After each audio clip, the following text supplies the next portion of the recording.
Importance எனக்கு இல்லை, இப்போ எனக்கு அந்த இம்பார்ட்டன்ஸ் கிடைச்சிருக்கு, அந்த இடத்துக்கு வந்துட்டேன் அப்படின்னு.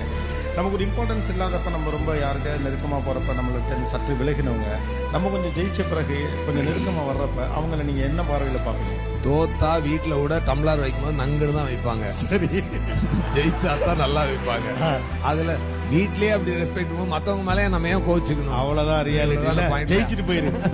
அவ்வளவுதான். இப்ப அம்மா வந்து 4 பசங்க நல்லா படிச்சவங்க பசங்க ஒழுங்கா இருக்காங்கன்னா அவங்களுக்கு வேற மாதிரி டம்ளர்ல தட்டி வைப்பாங்க. ஊதாரித்தனமா சுத்தி இருந்தா வை பிடி அப்படின்னு தானே வைக்கிறாங்க. It doesn't mean they hate. நல்லா இருக்கட்டுமே அப்படின்னு சொல்றதான்.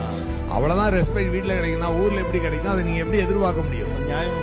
நீ மதிக்காம போயிட்டேன்னா நீ நல்லா இருந்தா மதிக்க போறான், நல்லா இல்லைன்னா மதிக்க மாட்டான், அவ்வளவுதான். அதுக்கு எதுக்கு அவனை போய் நம்ம கோவப்பட்டுக்கணும், இது பண்ணிக்கணும்? சார் நிறைய லைஃப் லெசன்ஸ்லாம் சொல்றீங்க சார்.